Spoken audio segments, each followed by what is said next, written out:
a.m. sighted land ahead, and almost immediately the smoke of a ship, which proved to be HIGNS Emden, coming out.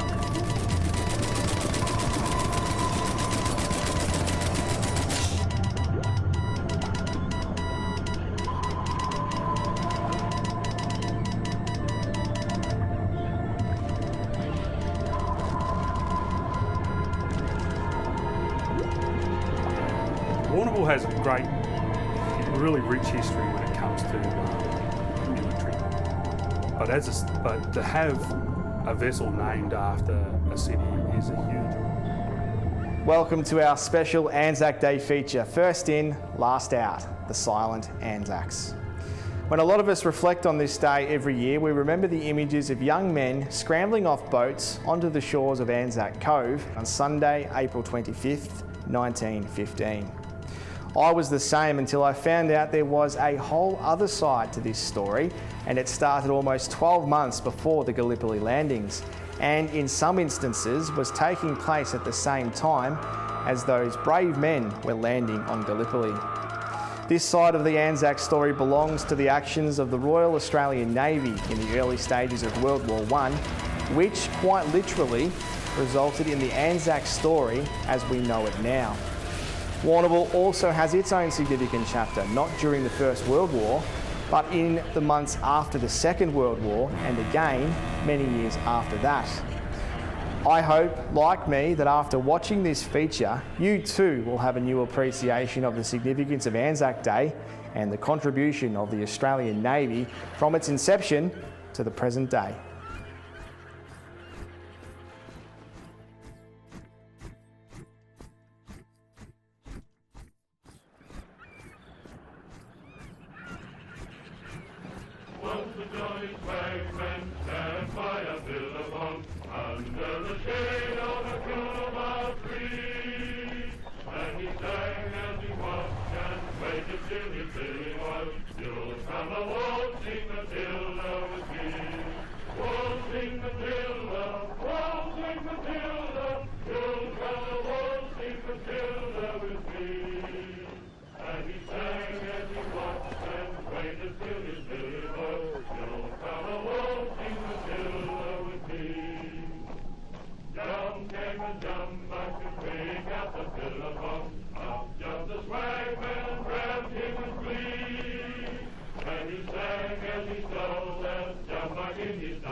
The Royal Australian Navy was commissioned in 1911, and in 1913 the Navy's first fleet entered Sydney Harbour. In 1914 the Royal Australian Navy's first joint operation took place in New Guinea. The Royal Australian Navy basically came about after Federation.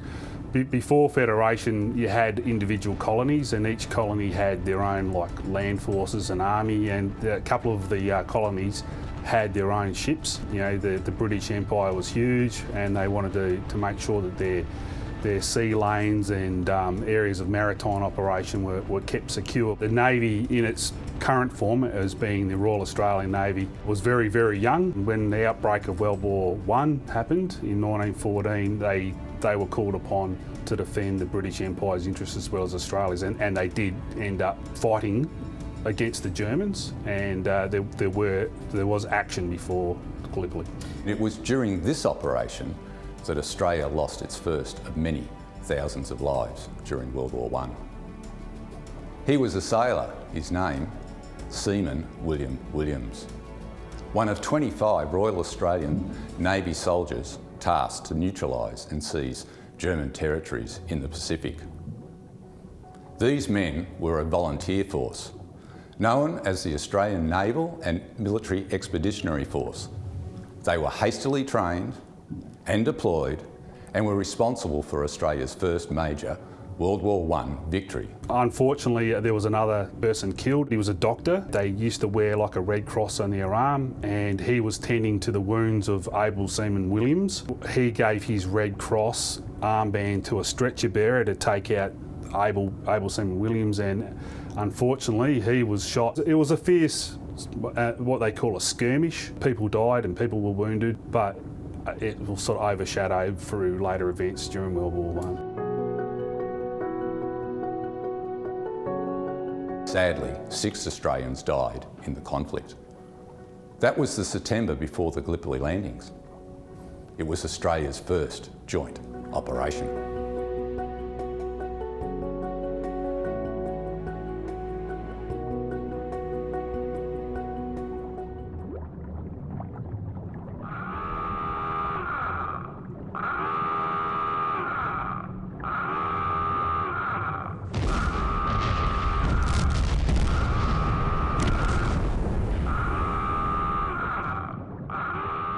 The success of the Warrnambool and Herbert Show and most of the other German territories in New Guinea now being occupied by Australian troops was marred by the unexplained disappearance of one of Australia's first submarines, the AE-1, along with all 35 hands of her crew.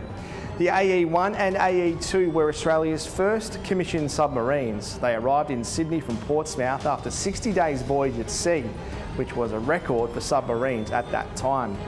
The two E-class submarines played a major part in the capture of the German forces in New Guinea, as they were tasked to guard St George's Strait and defend Australia's Navy ships from a dangerous fleet of German destroyers headed up by Vice Admiral von Spee.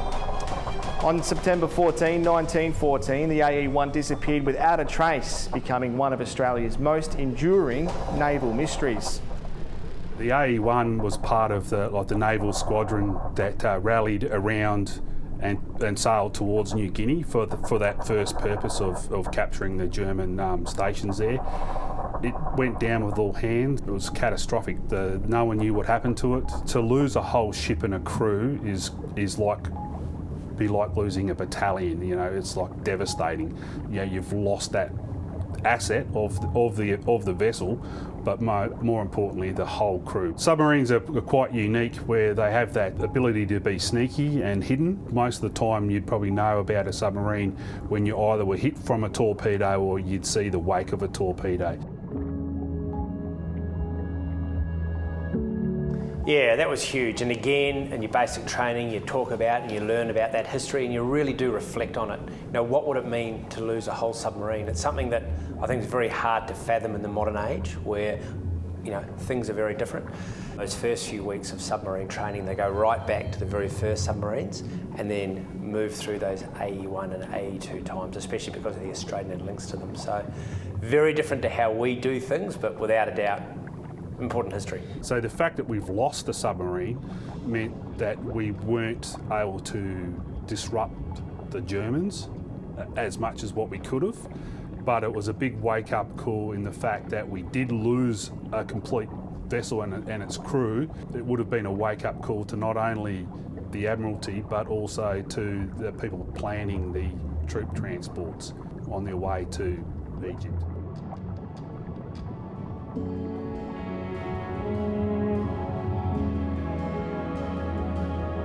On December 20th, 2017, the final resting place of AE1 and her crew was discovered off the Duke of York Islands in Papua New Guinea after over a century of efforts to solve the riddle of her disappearance.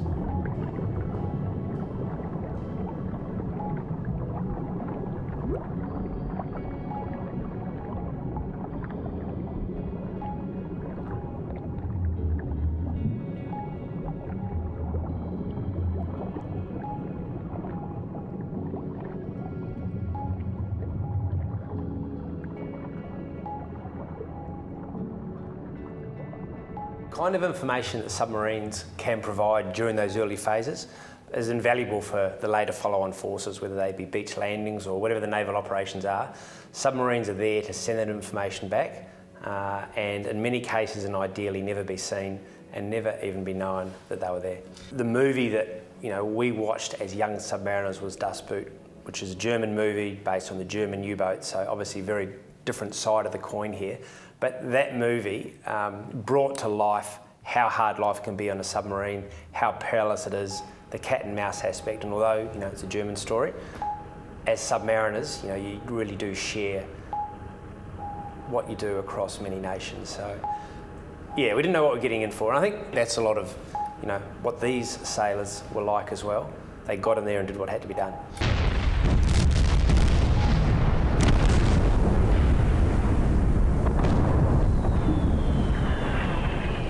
After 3 days, the search for the AE1 was called off, and the Royal Australian Navy's attention turned to the conflict in the Indian Ocean. Spee's fleet was still at large in the Pacific, and 2 German raider ships, the SMS Königsberg and the SMS Emden, were posing a huge risk to the transport of Australian troops, namely the first ANZAC convoy.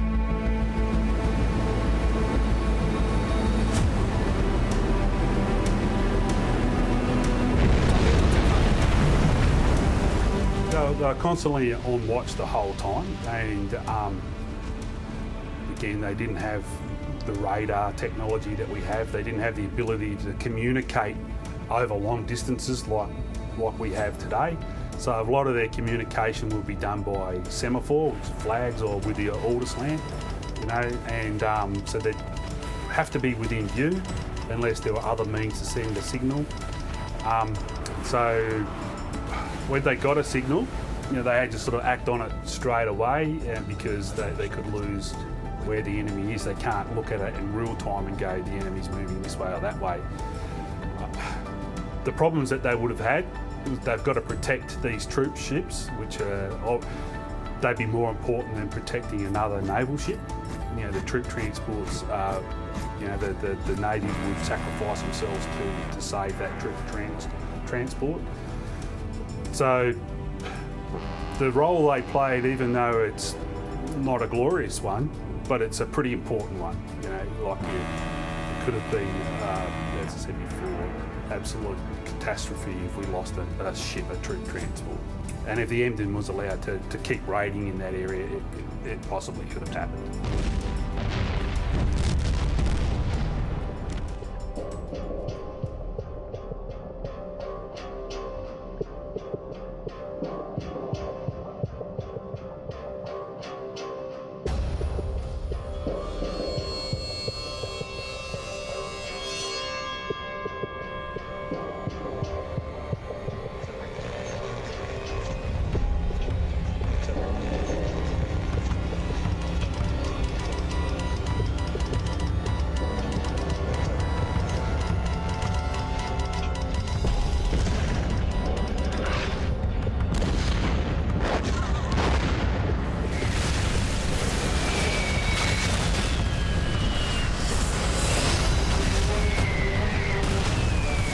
In just 6 weeks, the Emden had destroyed oil tanks at Madras and had sunk a Russian light cruiser and a French torpedo boat.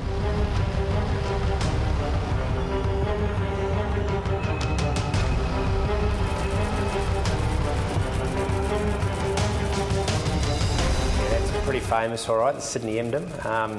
Yeah, without a doubt. Again, another pivotal battle that really set Australia up, to show what we were capable of. And very strong links back to the UK, obviously, from that's where a lot of our forces originated from.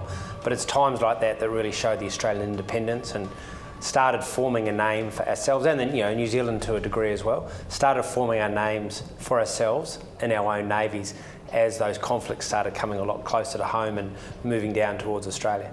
The Emden provided a huge risk to our troops heading towards the Middle East and needed to be stopped, or history as we know it could have been very different.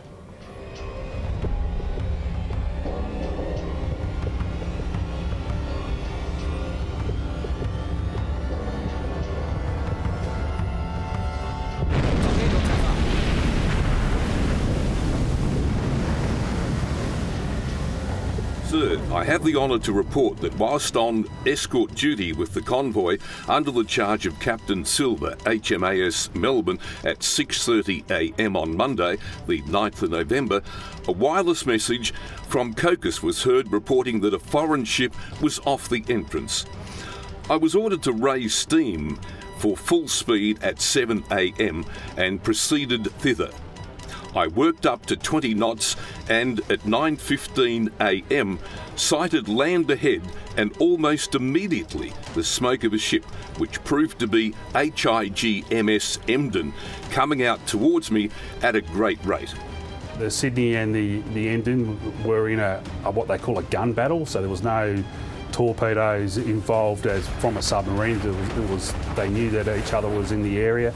The Emden was raiding the Cocos Islands, and the people there sent out a message, and the Australians intercepted that message, and they detached the Sydney to go and attack the Emden. It was a victory to Australia, and that's one that not many people know. If the Emden was allowed to still raid in the Indian Ocean, that would have had catastrophic effect on the troop transports that were leaving Australia.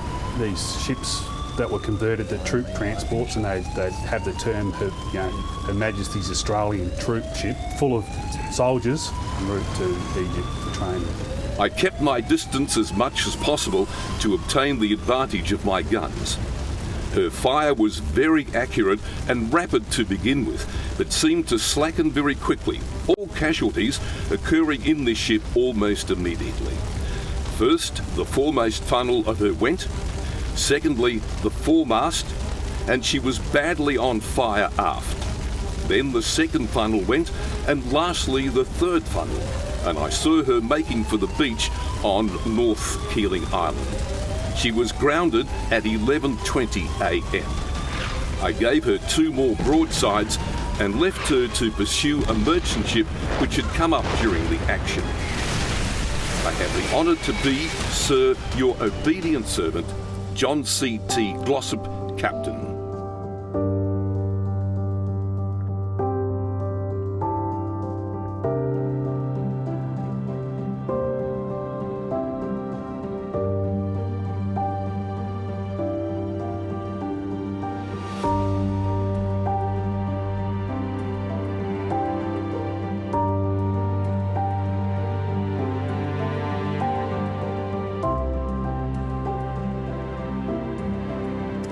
HMAS Sydney's victory over the Emden meant that our ANZACs, travelling in convoy in troop transporters, could continue without threat from Spee's squadron.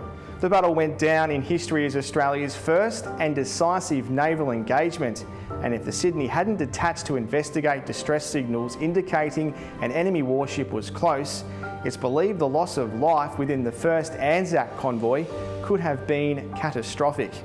All this, to this point in time, was prior to the Gallipoli Landings. Earlier, the story of the AE-1 was spoken of, but its sister submarine, the AE-2 and its crew, were about to become stuff of submariner legend. As the Anzacs stormed the beach at ANZAC Cove, the AE-2 sits 80 metres below the surface of what was then known as the unpenetrable Dardanelles Strait, waiting for the right opportunity to surface and cut Turkish reinforcements and supplies off at the pass on their way to the shores of Gallipoli.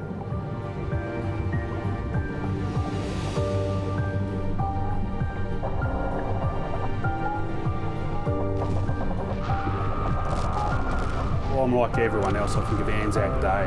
You see the vision of men clad in khaki storming, the beaches of Gallipoli from the rowboats.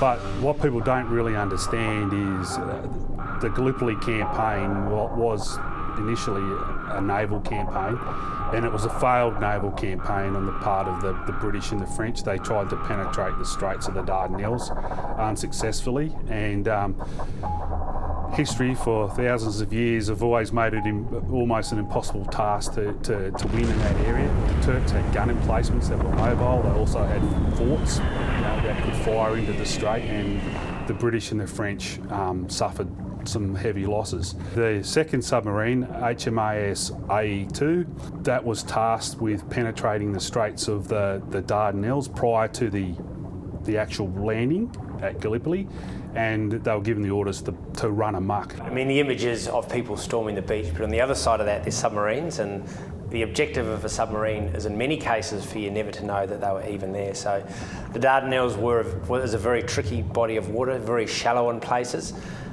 There were lots of enemy ships operating around the area, so very little room to manoeuvre for those submarines. And the other big deal that separates sort of these submarines from where we are now is they've got to come to the surface quite regularly to get air in, to refresh the air for the people inside, and also to run the engine. So they can't just go deep and hide for days at a time like we can now. They've got to come up regularly. So it's a real game of cat and mouse, trying to use the light, trying to use the dark. Tough times. This virtually unheard of mission started at 02:30 hours on April 25th, 1915, hours before the Gallipoli landings. It's due to this achievement and actions that came before it that the AE2 is known as the Silent ANZAC.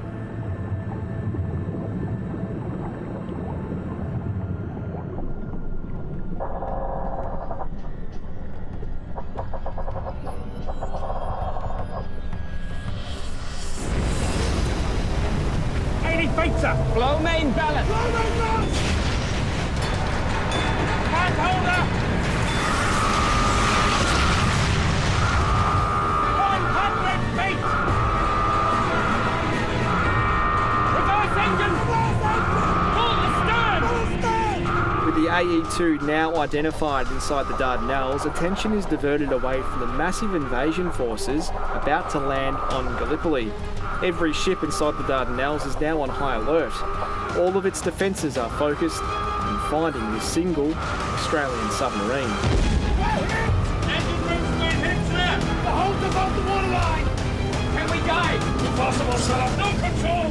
Meanwhile, the clock ticks over and the Anzac Day landings take place.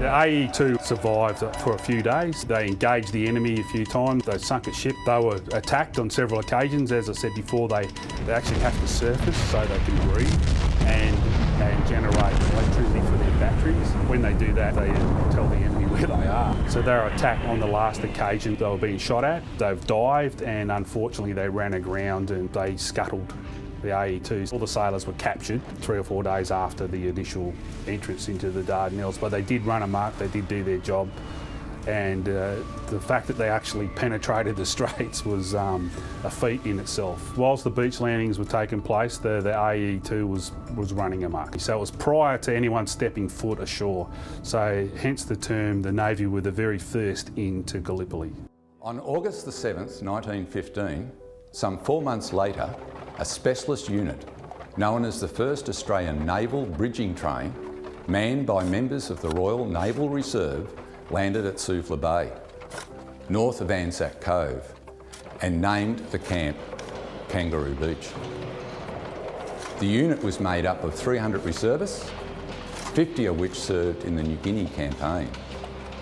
They were responsible for building and maintaining the wharves and piers used to upload supplies. The last out part refers to the Royal Australian Navy bridging train. Bridging trains years ago were set up with like the army, and they would cross rivers, and so they're like engineers, where the Navy, the Royal Australian Navy, set up a bridging train, and they would construct wharves and do all the other bits and bobs to free up the army to fight as infantry. The Gallipoli campaign, the biggest problem they really had was water. They couldn't get water to ashore, beside all the other supplies. So they needed to construct wharves and to get ships in. You know, ships just can't sail up to the beach. You know, they have to have deep water, so they needed to construct that. So a lot of these wharves were built and maintained. Often their work took place under enemy fire and air raids. And it was these same wharves and piers that would be used to evacuate soldiers from Gallipoli. In December 1915, the order to leave Gallipoli came through, and troops were evacuated under the cover of darkness. All the while, the Navy's bridging team continued their work.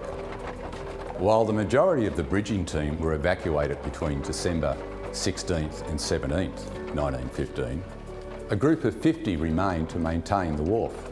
The last of the British rearguard would leave from. On December the 20th, 1915, the majority of the Australian Imperial Force troops had left Gallipoli by 0410 hours. The remaining bridging team troops left at 0430, meaning they had also become the last to leave Gallipoli, 8 months after AE2 entered the Dardanelles. The evacuation of Gallipoli was probably the only successful part about it. The Brains Trust thought they would lose a lot more people. It was successful. They really didn't suffer any casualties as such. From memory, the last Australian soldier to step off the Gallipoli Peninsula and onto a boat was at 4:10 in the morning, and 20 minutes after that, the last Australian was an Australian sailor, so Royal Australian Navy person left at 4:30. So hence AE2 was the first in, and the Royal Australian bridging train was the last out, so we like to say first in, last out. I think probably most of the blokes would have been thinking that they left their mates behind, and that would have been more of a sad occasion. They may not have thought about, you know, what the Navy was doing at the time. Everyone really wouldn't have cared what the others were doing. Everyone was just doing their part, and I think if you were evacuated and you left one of your mates behind, that would be the worst part about it, knowing that this lad would never come back home to Australia and be buried properly. That would have been a pretty sad occasion. So I think there was total silence when they had to leave.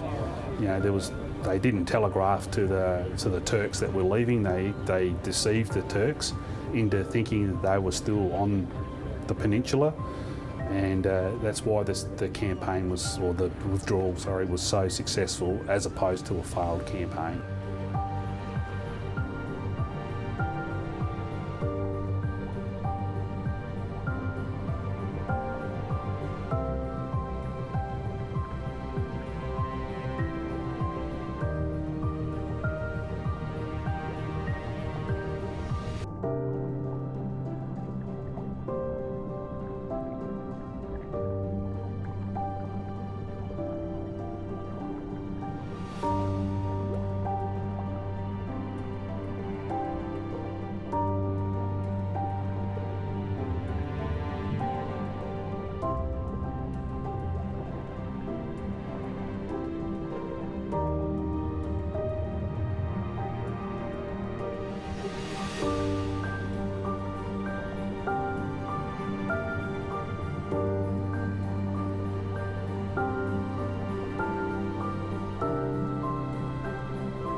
In the Royal Australian Navy, to have a ship named after a city is a huge honour. The city of Warrnambool has had 2 ships bear its name.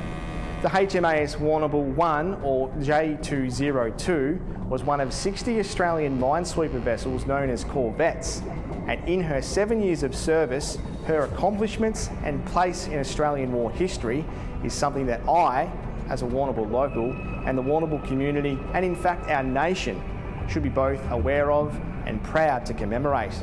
She was commissioned in 1941, was present in Darwin as it was bombed by the Japanese, carried out 5 evacuations or rescue trips, survived 18 air raids, and ferried over 4,000 troops in New Guinea.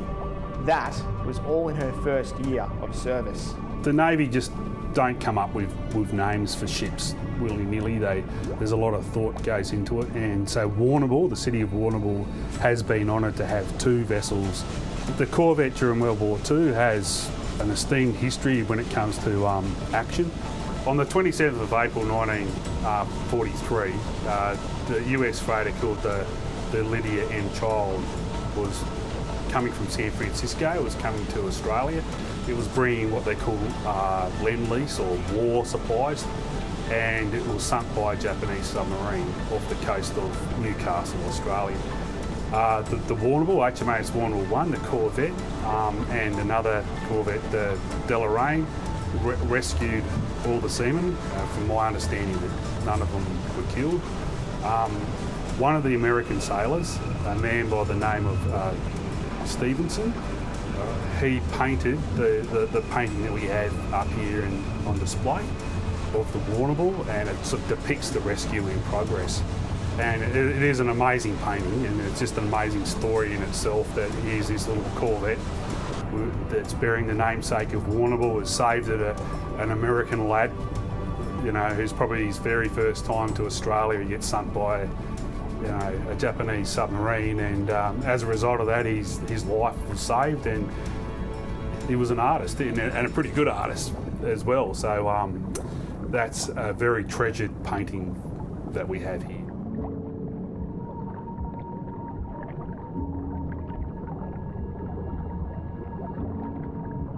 After the Second World War ended, J202 paid a courtesy visit to our city and was anchored in Lady Bay, where locals would take boats and even surfboards out to the ship, where they were then welcomed on board by the crew.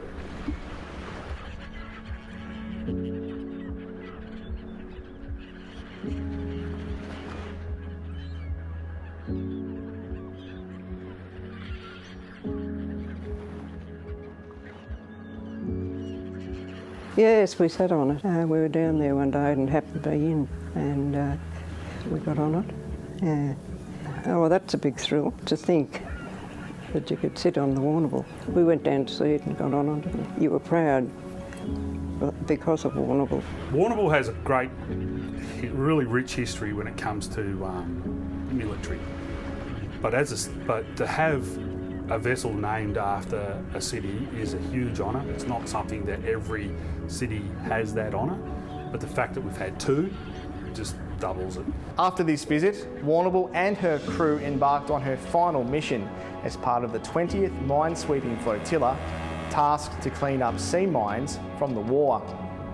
It was during this operation on September 13, 1947, near the Great Barrier Reef, where she struck a mine, and 4 of her crew were killed, 32 were injured, and the Warrnambool herself lost.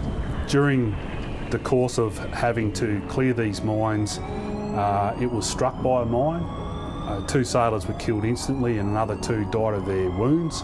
So we've lost 4 men, and those 4 men were from Victoria. There was a score of other chaps that were wounded, badly wounded, and we're not talking about a company of hundreds and hundreds of sailors. There's not many people on board a Corvette, so a lot of them were wounded. They did try and save the Warrnambool, but unfortunately it sunk. They train hard. They train right to the very limits of danger. They have to train that way to prepare themselves for war. A lot of the stuff outside of training that they do is extremely dangerous. And as a result of the things they do, people lose their lives doing it. And if these mines were left just to float around in the sea, that an innocent ship could have hit it, and it could have been a huge loss of life. But the 4 sailors, that died is a very tragic thing.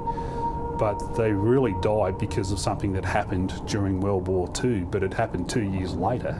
Those 4 sailors were all Victorians. Their names: Signalman Norman Lott, Stoker Ronald Garrett, Ordinary Seaman John Hyland, and Able Seaman Donald Sigg.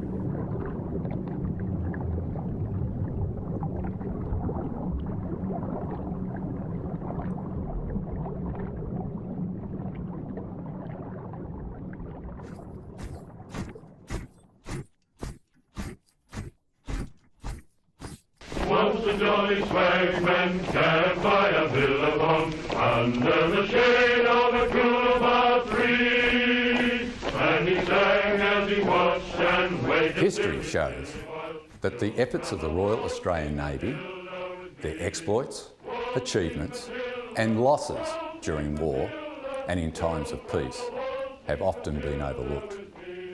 From the first victories in World War I in New Guinea, the first Australian life lost in World War I, able seaman William Williams, the first devastating loss of Australia's first vessel and all hands, the AE1, to the first huge victory at sea with sinking of the German raider Emden. That's without mentioning the heroic exploits of the AE2 and their crew, the first submarine to successfully penetrate the Dardanelles, referred to as the finest feat in submarine history. The Navy was the first into Gallipoli and was the last out, with a specialist unit known as the first Australian Naval Bridging Train, ensuring the wharves of Gallipoli were safe for the final troops to evacuate safely, before they too left those shores and sadly left to other theatres of war yet to come. As President of the Warrnambool RSL, we are extremely proud to have had 2 Royal Australian Navy vessels named after our city, and proudly display the white ensign from the Warrnambool too and other memorabilia telling both our ships' story.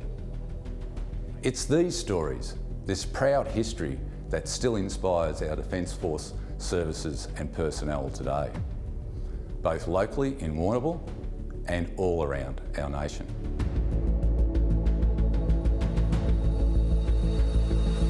Oh, it woke me up. I used to work in a factory, and then when I joined up, I was somebody. You know, I could put on my uniform and get on a tram, and that was pleasing. Yeah. Yes, you were always proud that what you were doing, even though it wasn't sort of brilliant. You just do things and you get your meals and you get to look after them all. And but it was a thrill. Yeah. I'm extremely proud of serving in the Navy and what the Navy has done from its inception to currently what it's still doing today. When I joined the Navy, it was the height of the Cold War, and I joined back in the 1980s as a general entry sailor. My rating was what they call electrical technical weapons, so I'd fix up all the weapon systems, the torpedoes, the guns, and after nearly 7 years I then discharged from the Navy in 1995. I've always been one of those people that have loved, you know, like everything that Australia does when it comes to the military history, and probably the big thing about Australia is that they'll just jump in and help their mates out, who they are, doesn't matter. Like they try and pick the right side to be on morally, and sailors have that bond with their shipmates just like the Army did. You know, you hear about the ANZAC legend, it's all about mateship. Well, sailors have that same mateship, close bonds. I joined the Navy way back in 1998, which seems quite a long time ago now. You can't join submarines straight off the street, so I was originally on surface ships. I was on HMAS ANZAC, where I sort of learned the basics of what it's like to be in the Navy. And pretty soon, a few of us were only in our early 20s, thought it would be a good idea to go over to submarines, not really knowing what it was all about. Submarines are based in Perth as well, so it wasn't just going to submarines, it was going to, you know, what was a long way away from anywhere. So after a couple of years in the Navy, I did join submarines. My background's electrical engineering, and on a submarine there's 2 engineers, one electrical, one mechanical. So my goal was to work up to be the engineer on a submarine, which I eventually got to, which was great. Once I'd done that job, I was still keen to keep serving in an operational role, so I applied to go over to Special Forces in the Army. And that particular element of the Army, they draw from all 3 services, and got through selection, and then was with the Army for a number of years after that.